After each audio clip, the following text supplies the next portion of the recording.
এবং মহাবিশ্ব সৃষ্টি করার পরে অনন্তকাল অনেক সময় পর্যন্ত এই মহাবিশ্বে মানুষের কোনো অস্তিত্ব ছিল না। এখন মানুষের কর্মকাণ্ড দেখলে মনে হয় যে মানুষই সব। মানুষ বিশ্ব চালাচ্ছে, অর্থনীতি চালাচ্ছে, রাজনীতি চালাচ্ছে, সমাজনীতি চালাচ্ছে, পরিবার চালাচ্ছে, ধর্ম চালাচ্ছে, মানুষ সব কিছু করছে। মানে এখন ভাবখানা দেখলে মনে হয় যে মানুষ ছাড়া পৃথিবীতে আর কিছুই নাই, আমরাই সব, আর পৃথিবীটা আমাদেরই। আল্লাহ পাক যদিও বা এই পৃথিবীর সব কিছু আমাদের জন্যই সৃষ্টি করেছেন, কিন্তু এই মহাবিশ্বে একটা সময় ছিল যখন মানুষের কোনো অস্তিত্বই ছিল না। সূরা দাহরের 1 নম্বর আয়াত পড়ে দেখেন, আল্লাহ পাক বলেছেন, হাল আতা আলাল ইনসান হিনুম মিনাদ দাহরি লাম ইয়াকুন শাইআম মাযকুরা। মানুষের উপর একটা সময় চলে গেছে যখন মানুষ কোনো আলোচ্য বিষয়ই ছিল না। মানুষ কোনো আলোচ্য বিষয় ছিল না, মহাবিশ্ব তার জায়গায় ছিল, কিন্তু এই মহাবিশ্বে আমরা ছিলাম না। এরপর আল্লাহ রাব্বুল আলামিন মানুষ সৃষ্টি করলেন, করে ফেরেশতাদেরকে বললেন সিজদা করতে। তার আগে আল্লাহ পাক যা করেছেন, আল্লাহ পাক ফেরেশতাদেরকে ডেকে বলেছেন যে আমি পৃথিবীতে খলিফা পাঠাতে চাই। ওয়াইয ক্বালা রাব্বুকা লিল মালায়েকা ইন্নী জাঈলুন ফিল আরদি খলিফা। যখন আল্লাহ পাক ফেরেশতাদেরকে বললেন যে নিশ্চয়ই আমি পৃথিবীতে আমার খলিফা পাঠাতে চাই,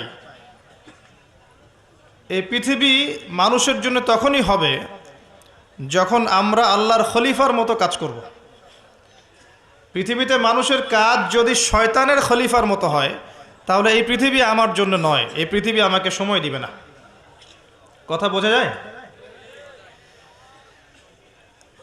এই পৃথিবীতে আল্লাহ পাক মানুষকে পাঠানোর আগে ফেরেশতাদেরকে জিজ্ঞাসা করেছিলেন যে আমি পৃথিবীতে খলিফা পাঠাতে চাই। খলিফা কে? খলিফার কাজ কি? খলিফা কি সেই ব্যক্তি যে সারাদিন টিকটক করে? খলিফা কি সেই ব্যক্তি যার নামাজের কোনো খবর নাই? খলিফা কি সেই ব্যক্তি যে রোজাও রাখে না, জাকাতও দেয় না? খলিফা কি সেই যে আল্লাহ বিরোধী আইন করে? খলিফা কি সেই ব্যক্তি যে মুসলিমদেরকে দমন পীড়ন করে, রক্ত ঝরায়? খলিফা কি সে ব্যক্তি যে ব্যক্তি আল্লাহর যাবতীয় আদেশ লঙ্ঘন করে আর নিষেধগুলোর উপর আমল করে? কে খলিফা? আল্লাহ পাক খলিফার সংজ্ঞা দিয়েছেন সূরা সদের মধ্যে। কোন সূরায়? সদ পড়ে দেখেন, শেষের দিকে পাবেন। আল্লাহ পাক বলছেন, ইয়া দাউদ, হে দাউদ আলাইহিস সালাম, ইন্না জাআলনাকা খলিফাতান ফিল আরদ।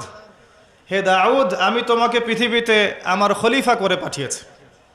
ওই যে আদম আলাইহিস সালামকে আল্লাহ পাক খলিফা করে পাঠিয়েছেন, দাউদ আলাইহিস সালামকেও আল্লাহ পাক বলেছেন আমি তোমাকে পৃথিবীতে খলিফা করেছি। তোমার কাজ হচ্ছে ফাহকুম বাইনান নাসি বিল হক। তোমার কাজ হচ্ছে পৃথিবীতে তুমি মানুষের মাঝে আল্লাহর বিধান দিয়ে বিচার ফয়সালা করবে, সত্যের মানদণ্ডে ন্যায় বিচার করবে। ওয়ালা তাত্তাবিউল হাওয়া, নিজের প্রবৃত্তির অনুসরণ করবে না। যদি তুমি প্রবৃত্তির অনুসরণ করো, এটা তোমাকে আল্লাহর সরল পথ থেকে বিচ্যুত করে দিবে। আর যারা আল্লাহর সরল পথ থেকে বিচ্যুত হয়, তাদের জন্য অপেক্ষা করছে যন্ত্রণাদায়ক শাস্তি, বিমা নাসু ইয়াউমাল হিসাব, এই কারণে যে তারা হিসাবের দিনটা ভুলে গেছে। খলিফার ফাংশন কি বুঝতে পারলেন? পৃথিবীটা তখনই আমাদের হবে যখন আমরা আল্লাহর খলিফা হতে পারবো। আর আল্লাহর খলিফা কোশ্চিনকালেও আল্লাহর অবাধ্য হয় না, আল্লাহর আদেশ এবং নিষেধকে লঙ্ঘন করে না। আর দাউদ আলাইহিস সালাম এমন একজন নবী ছিলেন যিনি জেরুজালেম থেকে সারা বিশ্ব শাসন করেছিলেন, এবং তার পরবর্তীতে তার সন্তান সুলাইমান আলাইহিস সালাম তিনিও একই কাজই করেছেন। বরং সুলাইমান আলাইহিস সালামের সময় আল্লাহ পাক তাকে এত ক্ষমতা দিয়েছিলেন যে জিনজাতি পর্যন্ত তার আনুগত্য করত। সুবহানাল্লাহ। বাতাস তার কথা শুনত। একটা আরশে তিনি বসতেন, মাসের পর মাস দূরত্ব মুহূর্তেই সফর করত একটা চেয়ার, কুরসি। বাতাসকে আল্লাহ পাক তার অনুগত করে দিয়েছিলেন। আল্লাহ পাক তাকে অন্যান্য প্রাণীর ভাষা বোঝার ক্ষমতা দিয়েছিলেন। আল্লাহ পাক তাকে কি দেন নাই? দুনিয়ার এবং আখিরাতের যাবতীয় নেয়ামা আল্লাহ পাক সুলাইমান আলাইহিস সালামকে দিয়েছেন। সুবহানাল্লাহ। তারপরেও তিনি উদ্ধত অহংকারী ছিলেন না, তিনি বিনয়ী ছিলেন। আর আজকে আমরা যে যেখানেই থাকি না কেন, সামান্য ক্ষমতা পেলেই উদ্ধত হয়ে যায়, অহংকারী হয়ে যায়। আল্লাহ পাক আমাদেরকে অহংকারী চরিত্র থেকে হেফাজত করুন, আমিন। আল্লাহ পাক ফেরেশতাদেরকে জিজ্ঞাসা করেছিলেন এই বিষয়টা। তো ফেরেশতা মণ্ডলী বলেছিলেন, আতাজআলু ফীহা মান ইউফসিদু ফীহা ওয়া ইয়াসফিকুদ দিমা। হে আল্লাহ, আপনি কি এমন কাউকে পৃথিবীতে পাঠাতে চান যে পৃথিবীতে গিয়ে দুইটা কাজ করবে, ফিতনা ছড়াবে আর রক্তপাত ঘটাবে? ফিতনা ছড়াবে এবং রক্তপাত ঘটাবে। পৃথিবীর দিকে তাকিয়ে দেখেন, মানুষ এখন কি কাজ করছে সারা পৃথিবীতে? ফিতনা ছড়াচ্ছে এবং রক্তপাত ঘটাচ্ছে। এগুলোকে জিনজাতি করছে? যাহারাল ফাসাদু ফিল বাররি ওয়াল বাহরি বিমা কাসাবাত আইদিন নাস। আল্লাহ পাক সূরা রুমের মধ্যে বলেছেন, জলে এবং স্থলে যত বিপর্যয় ছড়িয়ে পড়েছে এগুলো মানুষের হাতের কামাই।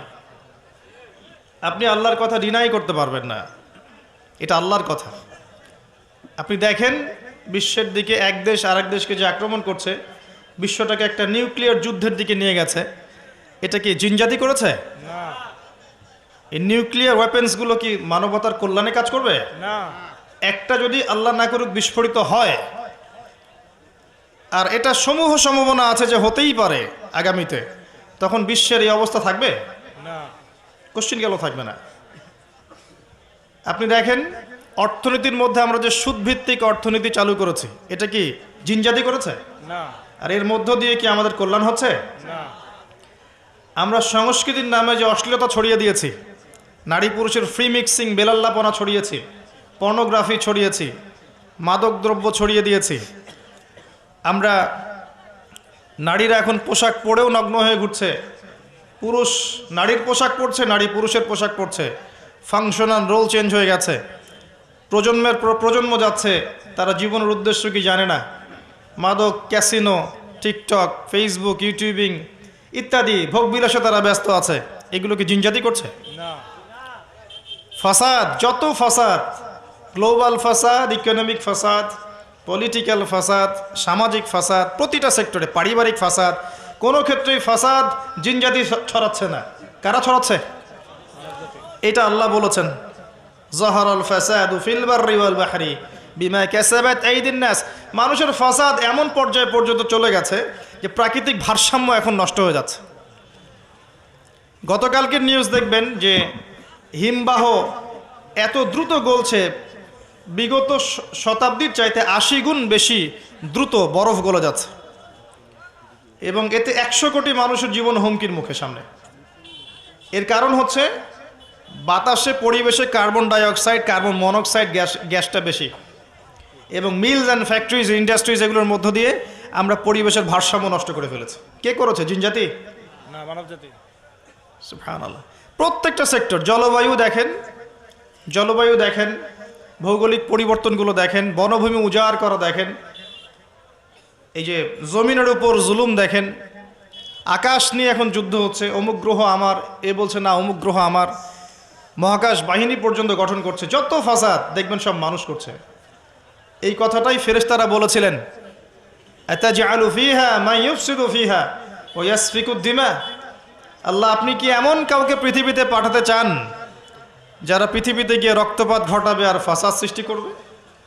আল্লাহ পাক সেই কথাই বলেছেন সূরা রুমের মধ্যে, জলে স্থলে যত বিপর্যয় এগুলো মানুষের হাতের কামাই। অস্বীকার করার কোনো বুদ্ধি নাই, এগুলো আমাদের হাতের কামাই। ব্যক্তিগত পর্যায়ে ওয়াল আসরি, সময়ের কসম, কেউ যদি সময়কে মূল্যায়ন না করে সে নিজে তার নফসের উপর জুলুম করবে, ফাসাদ সৃষ্টি করবে। করবে না? করবে।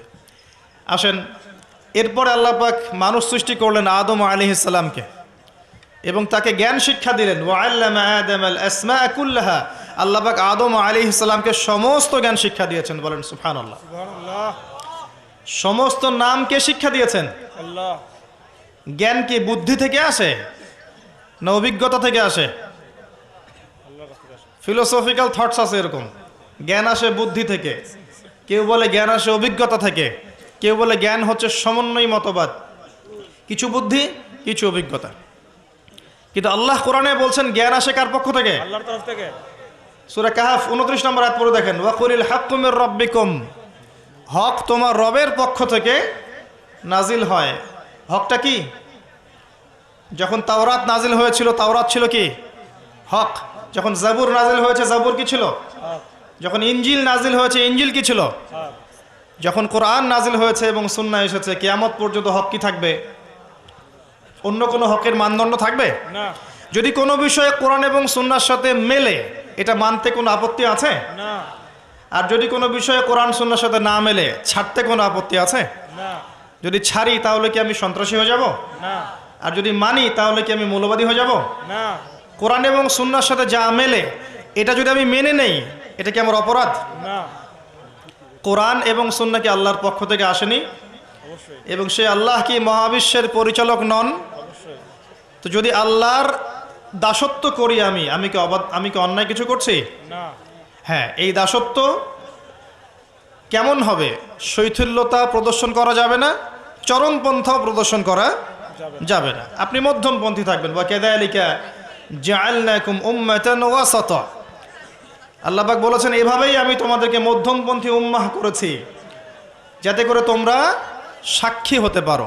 নারীদেরকে সৃষ্টি করা হয়েছে, স্ত্রীদেরকে সৃষ্টি করা হয়েছে বাঁকা হাড় থেকে। তাদেরকে জোর করে সোজা করতে যেও না, তাহলে ভেঙে যাবে। আর ওই অবস্থায় ছেড়ে দিলে তারা বাঁকাই থেকে যাবে। উত্তম নসিহতের মধ্য দিয়ে তাদের সাথে চলতে হবে। ওয়াল্লাহি এর চেয়ে কঠিন কোনো হাদিস আমার জীবনে আমি পড়িনি এবং জানিও নি, বুঝিও নি।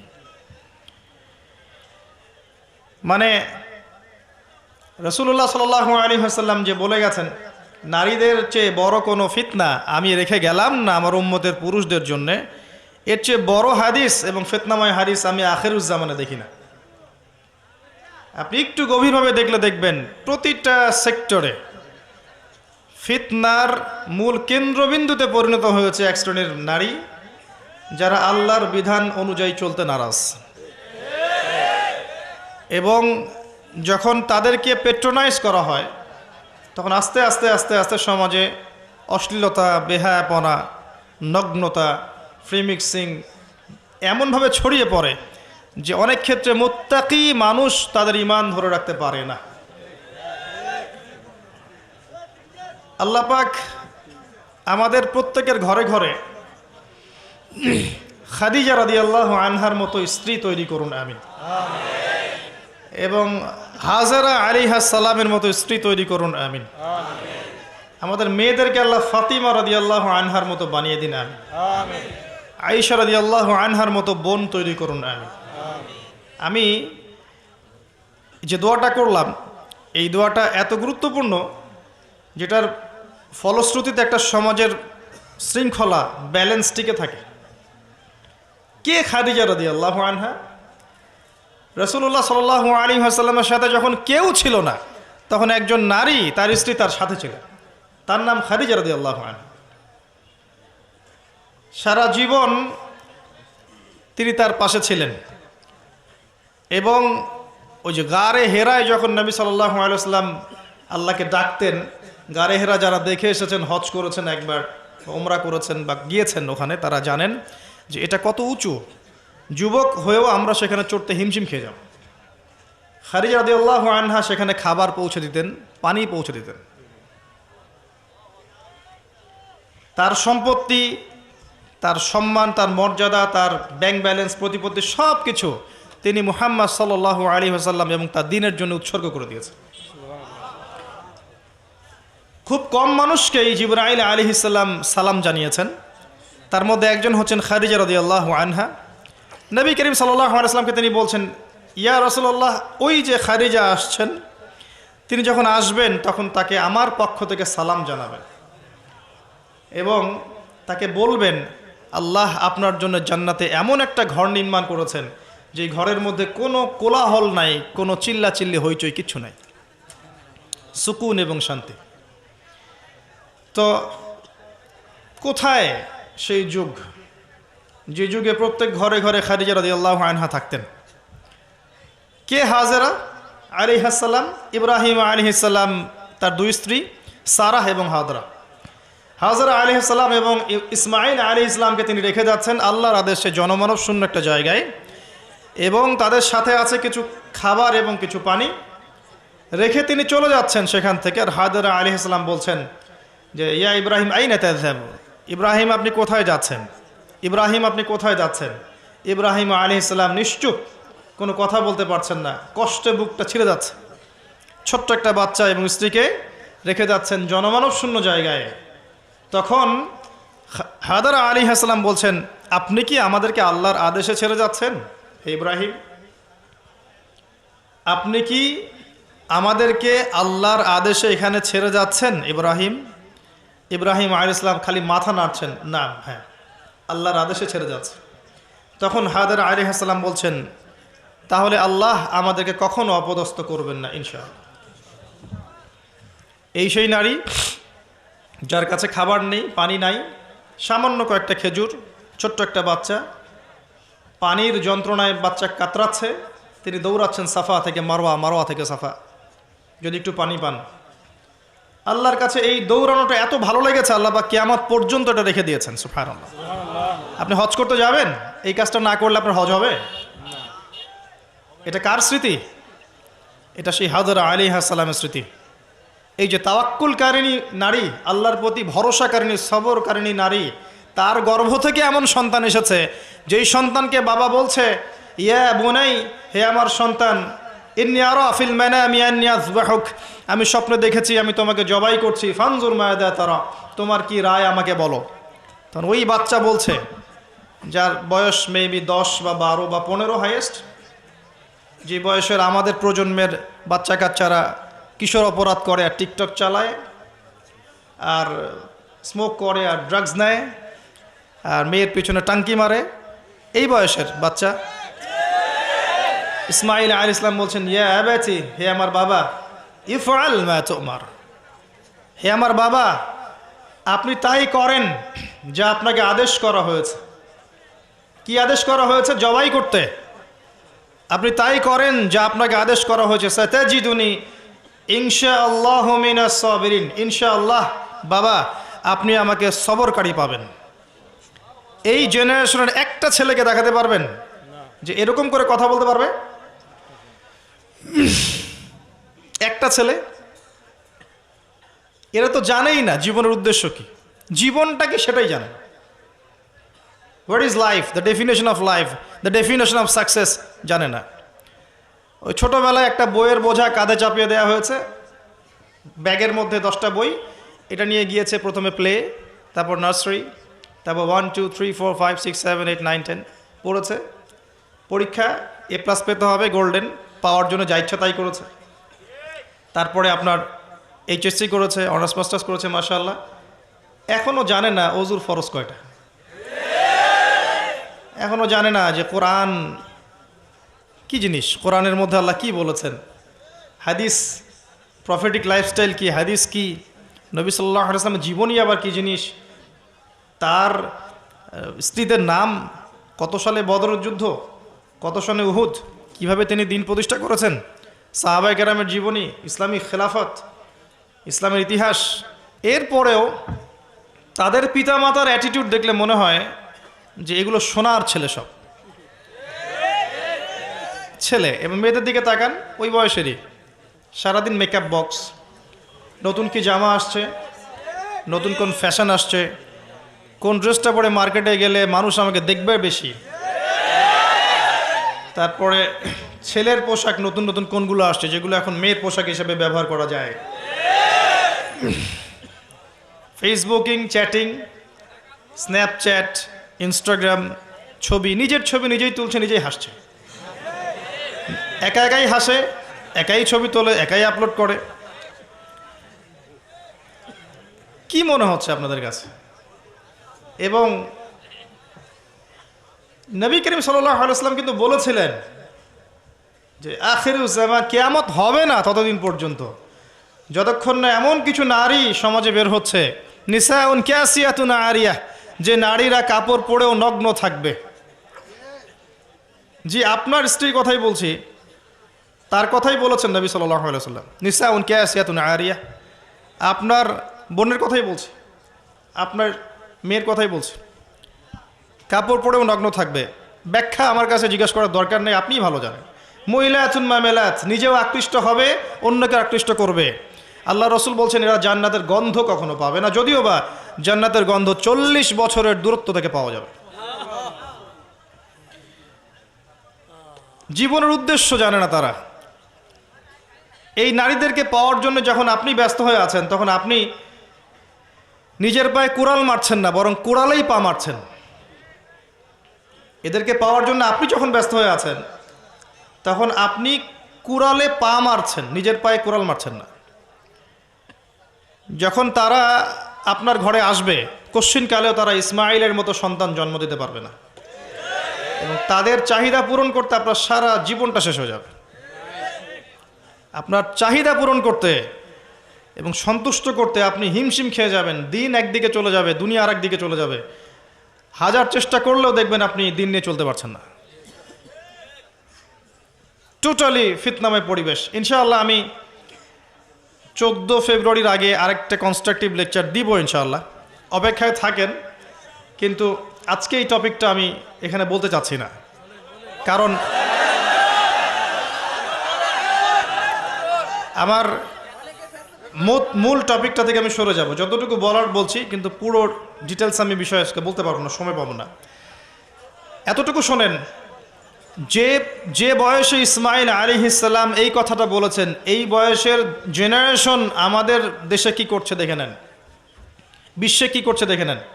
হ্যাঁ, এতটুকু বলি, আপনি এই বয়সে যাই করছেন, ইসরায়েলের ইহুদির সন্তানরা ওই বয়সে তাই করছে না। জি, তারা আপনার আমার মতো কাজ করছে না। ওরা জানে ওদের উদ্দেশ্য কি। ওরা আমাদেরকে আমাদের উদ্দেশ্য থেকে সরিয়ে দিয়েছে, কিন্তু ওরা জানে ওদের উদ্দেশ্য কি। ওরা চায় বিশ্ব শাসন করতে, এবং তারা সেটা করে দেখাচ্ছে। আর আমরা তো জানি না যে আমরা একটা সিংহের জাতি, বীরের জাতি। সারা বিশ্ব আমরা দাপিয়ে বেরিয়েছি এক সময়, শতাব্দীর পর শতাব্দী। এটা আমাদের যুব সমাজ জানেই না। মনে করিয়ে দেওয়া লাগে খালেদ বিন ওয়ালিদ একজন বীর ছিলেন, উমর ইবনুল খাত্তাব একজন বীর ছিলেন। এগুলো তাদেরকে বুঝানো লাগে, বলে দেওয়া লাগে।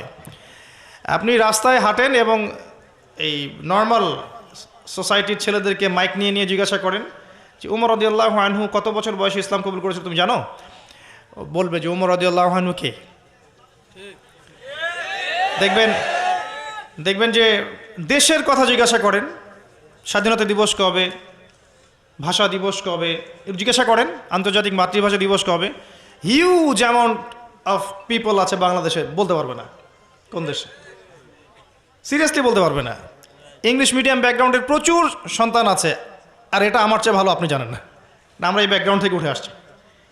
ইংলিশ মিডিয়াম ব্যাকগ্রাউন্ডের অনেক বাচ্চা আছে, দেশের ঐতিহ্য সংস্কৃতি সম্পর্কে যাররা পরিমাণ খবর রাখে না। কই, তাদের বিরুদ্ধে তো কখনো মিডিয়া তেরে আসে না, আসে? মাদ্রাসায় তেরে আসবে। মাদ্রাসায় গিয়ে জিজ্ঞাসা করবে জাতীয় সঙ্গীতের 10 লাইন বলতে পারো? এই জাতীয় সঙ্গীতের 10 লাইন অনেক ইংলিশ মিডিয়ামের বাচ্চাও পারে না। কই, ওটা নিয়ে রিপোর্ট তো করেন নাই। তো আমাদের ডাবল স্ট্যান্ডার্ড আছে। আমি একটা কথা বলতে চাচ্ছি যে আমাদের প্রজন্ম না দেশ, না ইতিহাস, না সংস্কৃতি, না ইসলাম, কোনো কিছুর খবর রাখে না এই প্রজন্ম এখন। আর এই সময়গুলো কিন্তু খুব দ্রুত এসেছে। বিগত 10-20 বছরে কিন্তু এমন ছিল না, খেয়াল করে দেখেছেন? বিগত 20 বছরে কিন্তু এমন ছিল না, এই প্রজন্মগুলো ছিল না। এবং সময় খুব দ্রুত পরিবর্তন হচ্ছে। আল্লাহ ভালো জানেন আমাদের বাচ্চাদের না জানি কি হবে। আল্লাহু আ'লাম তাদের যে কি হবে আল্লাহ ভালো জানেন। আমার তো মনে হয় ওদের ব্রেইন পর্যন্ত কন্ট্রোল করা হবে। এমনভাবে ব্রেইন ওয়াশ করে দিয়েছে যে দেখবেন পাবলিক লাইফ আর প্রাইভেট লাইফের পার্থক্য বোঝে না। একটা জিনিস প্রাইভেট, ওটাকে পাবলিক করে ফেলবে, নিজেই করে দিবে, মানুষ করবে না। নিজে কি করছে না করছে প্রত্যেকটা মুহূর্ত তাকে মানুষকে জানাতে হবে। এই যে আমি এখন বাথরুমে গেলাম, এই যে আমি এখন বের হলাম, আমি এখন ওযু করছি, আমি এখন এটা করছি। একটা অসুস্থ জেনারেশন, একটা মানসিক বুদ্ধিবৃত্তিক প্রতিবন্ধী একটা জেনারেশন তৈরি হয়েছে, আমাদের অগোচরেই হয়েছে। আর আমরা এদেরকে লাই দিয়েছি, ছোট আছে এরা, নাক চিপলে দুধ বের হয়, ছোট আছে বলে বলে। অথচ ইসমাইলের দিকে তাকান, তিনি তার বাবাকে বলছেন ইয়া আবাতি ফাইল মা তুমার, হে আমার বাবা, আপনি তাই করেন যা আল্লাহ আপনাকে আদেশ করেছেন। সাতাজিদুনি ইনশাআল্লাহু মিনাস সাবিরিন, ইনশাআল্লাহ আপনি আমাকে ধৈর্যশীল পাবেন। আর এই সন্তান জন্ম দিয়েছেন ওই হাজরা আলাইহিস সালাম। না আছে পরিবারে ইব্রাহিমের মতো কর্তা, না আছে পরিবারে হাজরা আলাইহিস সালামের মতো মা, আর না আছে ইসমাইলের মতো সন্তান। যতক্ষণ মানুষ ভালো না হবে কোশ্চিনকালেও কখনো সমাজ ভালো হয় না। আর মানুষ যতক্ষণ বদলাচ্ছে না, আপনি উপরের লেভেলের কখনো পরিবর্তন আশা করতে পারেন না। আমাদেরকে নিয়েই সব কিছু, মানুষই সব, আমাদেরকে নিয়েই সব কিছু। আমরা ভালো না হলে কোশ্চিনকালে উপরের লেভেলে মানুষ ভালো হবে না। তারা আকাশ থেকে টপকায়নি, আমাদের মধ্য থেকে উঠেছে। এই জেনারেশনকে তাকান, খুবই হৃদয় বিদারকভাবে কথাগুলো বলছে। এর ছেলেদের অবস্থা এমন। আরও কিছু গেমস আছে, অনলাইন গেমস দেখবেন, বিভিন্ন গেমস, মুভিজ, কালচার্স, এগুলোতে এত এডিক্টেড, মানে 5 বার মুয়াজ্জিন ডাকছে হাইয়া আলাস সালাহ, ও কানেই যায় না ওর। নামাজ কি জিনিস, মানে কখনো কখনো দেখা যায় এই টাকা নেয়ার জন্যে, এই গেমসের টাকা নেয়ার জন্যে, বা যে ছোটোখাটো নেশাগুলো করে এগুলো টাকা নেয়ার জন্যে চুরি করতে, ডাকাতি করতে, কাউকে হত্যা করতে, পিতামাতার অবাধ্য হতে, এমনকি পিতামাতাকে খুন করতে পর্যন্ত দ্বিধা করছে না। কত ঘটনা আছে, এগুলো এক্সাম্পল দেওয়ার দরকার নেই আমার, আপনারা জানেন, পেপার পত্রিকা খুললেই দেখা যায় এগুলা। আমরা যেন জেনেও না জানার ভান করছি, দেখেও না দেখার ভান করছি। তা আমাদের বাচ্চারা এভাবে নষ্ট হয়ে যাচ্ছে। আর এই জেনারেশনে মেয়েদের দিকে তাকানো, যে বললাম, একটা মৌলিক প্রশ্নের উত্তর তারা দিতে পারবে না, যে আল্লাহ তোমাকে সৃষ্টি করেছেন কি জন্য? তুমি যে পৃথিবীতে আসছো, তুমি যে নাচো, তুমি যে বিউটি কন্টেস্টে যাও, তুমি যে অশ্লীল পোশাক পরে হাঁটো, তুমি যে এমন পোশাক পরো যে পোশাক পরে তোমার গায়ের সব কিছু দেখা যায়, তুমি যে এভাবেই নগ্ন হয়ে রাস্তাঘাটে শপিং মলে ঘুরছো, তুমি যে একটা পরিবারের স্ত্রী, তোমার যে পরিবারের উপর কিছু দায়িত্ব আছে, এ সম্পর্কে তোমার কোনো ভ্রুক্ষেপ নাই, স্বামী থাকা সত্ত্বেও যে তুমি পরকীয়া করছো, তোমার সন্তানকে যে প্রতিপালন করছো না, এমনকি সন্তান নিতেও তার আগ্রহী না, মানে এত প্রবলেমস। তোমাকে সৃষ্টি করেছেন কি জন্য আল্লাহ পাক পৃথিবীতে? আর তোমরা যদি এই জমিনে না থাকতা, এই দুনিয়ার কোনো পরিবর্তন হতো কি না? এই প্রজাতিগুলো, এই প্রাণীগুলো, এই গবাদি পশুগুলো যদি পৃথিবীতে না থাকতো, তাহলে কি পৃথিবীর ভারসাম্য নষ্ট হয়ে যেত? পৃথিবী কি ধ্বংস হয়ে যেত? আল্লাহ পাক সৃষ্টি করেছেন কেন, এই উত্তরটুকু জিজ্ঞাসা করেন।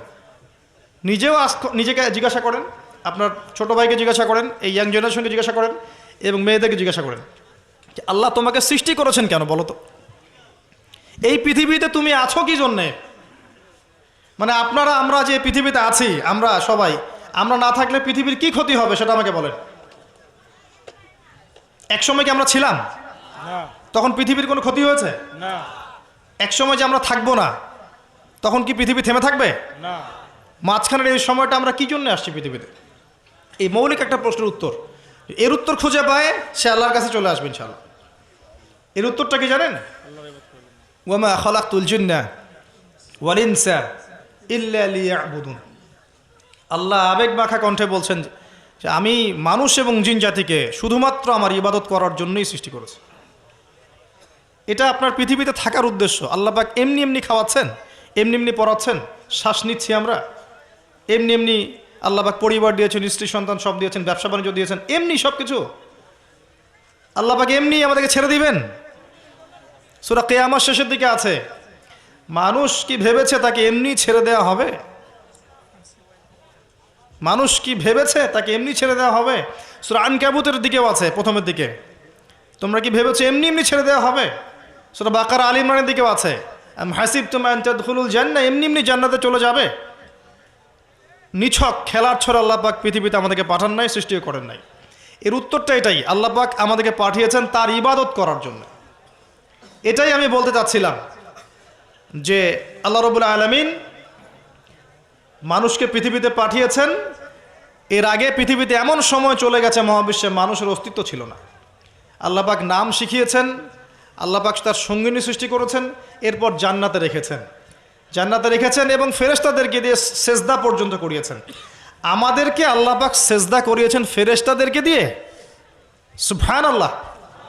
এই জেনারেশন এবং আমরা যারা চলছি, যারা নামাজ পড়ি না, যারা রোজা রাখি না, যাকাত দেই না, আল্লাহর হুকুম আহকাম মানি না, মিথ্যা বলি, সুদ খাই, জেনা করি, মদ খাই, চুরি করি, দুর্নীতি করি, প্রতারণা করি, ঠকবাজি করি, আমাদেরকে আল্লাহ পাক সেজদা করিয়েছেন ফেরেশতাদেরকে দিয়ে? সাউন্ডস ক্রেজি না? এটা আসলে উদ্ভট মনে হচ্ছে না কথাটা? কোন মানুষরা এটার যোগ্য? এই মানুষরা কি সেই এটার যোগ্য? আল্লাহ পাক জান্নাতে রেখে পরীক্ষা করেছেন, এরপর দুনিয়াতে যখন পাঠিয়েছেন তখন দুই দলকে পার্থক্য করে দিয়েছেন। একটা হচ্ছে আল্লাহ পাক বলেছেন যে কুল নাহবিতু মিনহা জামিআ, তোমরা পৃথিবীতে নেমে যাও, ফাইম্মা ইয়াতিয়ান্নাকুম মিন্নী হুদান, তোমাদের কাছে আমার পক্ষ থেকে হেদায়েত আসবে, আল্লাহর কিতাব আসবে, নবী রাসূল আসবেন, হেদায়েত আসবে।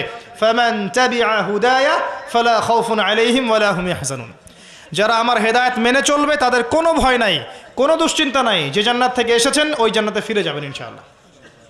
এটা এক শ্রেণীর মানুষ। আর এক শ্রেণী ওয়াল্লাযীনা কাফারু ওয়া কাযযাবু বিআয়াতিনা, আর যারা কুফরি করবে এবং আমার আয়াতকে মিথ্যা প্রতিপন্ন করবে, উলাইকা আসহাবুন নার, এরা হচ্ছে জাহান্নামের অধিবাসী, হুম ফিহা খালিদুন, তারা সেখানে চিরস্থায়ী হবে। কি জিনিস এটা? নবী সাল্লাল্লাহু আলাইহি ওয়াসাল্লাম দেখে এসেছেন। তার গর্জন, যখন সে গর্জন করবে, গর্জন করতে থাকবে, এই চিৎকারে, ওর চিৎকারে মানুষ বেহুশ হয়ে যাবে। খালি চিৎকার করবে, হাল মিন মাজিদ, সে বলতে থাকবে আরো কি আছে, হাল মিন মাজিদ, আরো কি আছে, চিৎকার করতে থাকবে। নবীজি দেখে আসছেন, রক্তের নদীতে ফেলে মানুষের মাথা ফাটিয়ে দেওয়া হচ্ছে। কে তারা? সুদখোর। নবী দেখে আসছেন, পেটের ভিতরে আগুনের দলা গিলছে। কে? এতিমের মাল ভক্ষণকারী। দেখছেন সামনে আছে ভালো গোশত, আর আরেকদিকে আছে নোংরা পচা গোশত, পচা গোশত খাচ্ছে। কে? জিনাকারী, ব্যভিচারী। কত শাস্তি দেখে আসছেন। একজন ফেরেশতাকে দেখে এসেছেন, তার নাম মালিক। জাহান্নাম সৃষ্টির পর থেকে কখনো হাসেন নাই, জাহান্নামের শাস্তি দেখেই তার হাসি বন্ধ হয়ে গেছে। আরও দেখে এসেছেন, ওই যে আমি দেখে এসেছি জাহান্নামের অধিকাংশ অধিবাসী নারী জাতি। কারণ অভিশাপ দেয় বেশি বেশি, স্বামীর অকৃতজ্ঞ হবে এবং লানত করে, মুখে চাপটে ঘাত করে, কেউ মারা গেলে বিলাপ করে, এগুলোর কারণে। আসেন, আল্লাহ পাক যতটুকু সময় আমাদেরকে পৃথিবীতে রেখেছেন, এই টাইমটা আনলিমিটেড না, এটা আল্লাহ পাক বুঝাচ্ছেন। ওয়াল আসরি বলে, সময়ের কসম, সময়ের কসম বলে আল্লাহ পাক বুঝাচ্ছেন যে আপনার আমার সময় আনলিমিটেড নয়, লিমিটেড। এই জন্য আপনি জানেন না আপনার লিমিটেশন অফ হায়াত কতটুকু। আমি একটা কথা বলছি রিসেন্টলি, আবারও বলছি এখানে, যে আপনি যদি চিন্তা করেন যে আপনি 60, 70, 80 বছর বাঁচবেন, এর মধ্যে 30-40 বছর চলে গেছে, আপনি এই বয়সটার পাপগুলোকে হিসাব করতে থাকেন, কতগুলো পাপ আপনি করেছেন।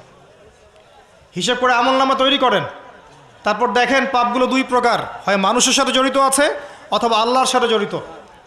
আল্লাহর সাথে জড়িতগুলো শুধু ইস্তেগফার তওবার মধ্য দিয়ে ক্ষমা হয়ে যাবে ইনশাআল্লাহ। আর মানুষের সাথে জড়িত যেগুলো, সেগুলো তাদের কাছে কাছে গিয়ে হক পরিশোধ করার মধ্য দিয়ে ক্ষমা নিতে হবে ইনশাআল্লাহ। সবার সামনে দাঁড়িয়ে বলতে হবে যে আমি তোমার হক নষ্ট করেছিলাম, আমি তোমার টাকা মেরে খেয়েছি, আমি তোমাকে গালি দিয়েছি, তোমার গীবত করেছি, তোমাকে তহমত দিয়েছি, তোমার কাছে ক্ষমা চাচ্ছি, আল্লাহর ওয়াস্তে মাফ করে দাও। তারপরে ক্ষমা হবে। এর পরের জীবনটাকে আপনাকে কাটাতে হবে কিভাবে? রাসূলুল্লাহ সাল্লাল্লাহু আলাইহি ওয়াসাল্লামের সুন্নাহ মোতাবেক পারা যাবে ইনশাআল্লাহ। রাত থেকে শুরু করে ঘুমানো পর্যন্ত নবী সাল্লাল্লাহু আলাইহি ওয়াসাল্লামের সুন্নাহ মতো চলা যাবে ইনশাআল্লাহ। একমাত্র ব্যক্তি যিনি আপনার জন্য হাউজে কাউসারে দাঁড়িয়ে থাকবেন, যিনি আপনার জন্য সুপারিশ করবেন এবং কবিরা গুনাহগার ব্যক্তিদেরকে সুপারিশ করে জান্নাতে নিয়ে যাবেন ইনশাআল্লাহু তাআলা, একমাত্র ব্যক্তি, আপনার রোল মডেল, আপনার আদর্শ মুহাম্মদুর রাসূলুল্লাহ সাল্লাল্লাহু আলাইহি ওয়াসাল্লাম। আর কেউ নাই, আল্লাহ ছাড়া কেউ নাই, মুহাম্মদ সাল্লাল্লাহু আলাইহি ওয়াসাল্লাম ছাড়া কোনো তরিকা নাই, আল্লাহর কিতাব ছাড়া কোনো হেদায়েতের উৎস নাই। সিম্পল, আপনাকে আল্লাহ পাক সহজ করে দিয়েছেন। এর বাইরে যাবেন, এক চুল যাবেন, এক চুলের ফলাফল ভোগ করতে হবে। এর বাইরে 1 বিঘত যাবেন, 1 বিঘতের ফলাফল ভোগ করতে হবে। এর বাইরে যোজন যোজন দূর যাবেন, ওই ফলাফল ভোগ করতে হবে ইনশাআল্লাহ। আল্লাহ পাক আমাদেরকে বোঝার তৌফিক দান করুন। আল্লাহ পাক সময়ের কসম করে আপনাকে আমাকে সতর্ক করছেন, তবে এটাও বলছেন যে মানুষ ক্ষতির মধ্যে আছে। আমি বলেছি অলরেডি মানুষের ক্ষতিগুলো কি কি। ইহকালীন জীবনে মানুষ ক্ষতির মধ্যে আছে, পরকালের জীবনেও মানুষের জন্য ক্ষতি অপেক্ষা করছে। আল্লাহ পাক মানুষের ক্ষতি সম্পর্কে একটা আয়াতই যথেষ্ট, যেটা তিনি বলেছেন সূরা আরাফ 179 নম্বর আয়াত। আল্লাহ পাক বলেছেন, ওয়ালাকাদ যারানা লিজাহান্নামা কাসীরাম মিনাল জিন্নি ওয়াল ইনস। আমি শেষ করছি, অল্প সময় বসেন। আল্লাহ পাক বলছেন, আমি প্রচুর জিন আর মানুষকে দিয়ে জাহান্নাম পূর্ণ করব। কথাটা কি কানে ঢুকলো আপনাদের? মানুষ এবং জিনকে দিয়ে আল্লাহ পাক জাহান্নাম পূর্ণ করবেন, মানে আমি আপনি জাহান্নামে যাচ্ছি, নাউযুবিল্লাহ। মানুষের জিনই যাবে, গরু ছাগল গবাদি পশু যাবে না, আমরাই যাব, আমাদের জন্যই জাহান্নাম অথবা আমাদের জন্যই জান্নাত। কারা তারা? লাহুম কুলুবুন লা ইয়াফকাহুনা বিহা, হৃদয়ে ছিল উপলব্ধি করতো না, হৃদয়ে ছিল উপলব্ধি করতো না, কারণ এটা জাহান্নামে যাওয়ার। ওয়ালাহুম আ'য়ুনুন লা ইউবসিরুনা বিহা, চোখ দিয়েছিলাম দেখেনি। ওয়ালাহুম আযানুন লা ইয়াসমাউনা বিহা, কান দিয়েছিলাম শোনে নাই। উলাইকা কাল আনআম, এই শ্রেণীর মানুষকে আল্লাহ পাক বলছেন এরা গবাদি পশু, দে আর জাস্ট লাইক ক্যাটলস। বাল হুম আদাল, বরং তার চেয়েও তারা নিকৃষ্ট।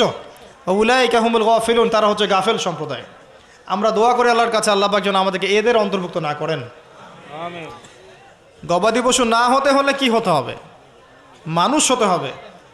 আর মানুষ সেই যে ব্যক্তি আল্লাহর খলিফা, আল্লাহর খলিফা সেই যার জন্য এই পৃথিবী, আর আল্লাহর বিধান যারা মেনে চলছে তাদের জন্যই এই পৃথিবী। আল্লাহ পাক তো বোঝার তৌফিক দান করুন, আমিন। চারটা কাজের কথা আল্লাহ পাক বলেছেন, শেষ করছি এখানে। চারটা কাজ, অনলি চারটা, যে চারটা কাজ যদি মানুষ করতে পারে ইনশাআল্লাহ আযজা ওয়া জাল হাসতে হাসতে জান্নাতে চলে যাবে ইনশাআল্লাহ। এখানে আমভাবে মানুষের জন্য চারটা কাজের কথা বলা হয়েছে, আবার মহিলাদের জন্যও আলাদা করে চারটা কাজের কথা বলা হয়েছে। এখানে কি মহিলারা আছে? আচ্ছা, মহিলাদেরটা আগে বলে শেষ করি। তাদেরকে চারটা কাজ করতে বলা হয়েছে। বলা হয়েছে এই চারটা কাজ তারা যদি করে জান্নাতের যে কোনো দরজা দিয়ে প্রবেশ করতে পারবে ইনশাআল্লাহ। আর বলে রাখি, জাহান্নামের বেশিরভাগ অধিবাসী হবে নারী জাতি, তার মানে এই চারটা কাজ বেশিরভাগ মেয়ে করতে পারবে না। সিম্পল। 1 নাম্বার, 5 ওয়াক্ত সালাত। ওয়াক্ত হয়ে গেলেই তারা সালাত পড়বে। সালাত তো এখন অনেক মাদ্রাসার মেয়েও পড়ে না, জানেন?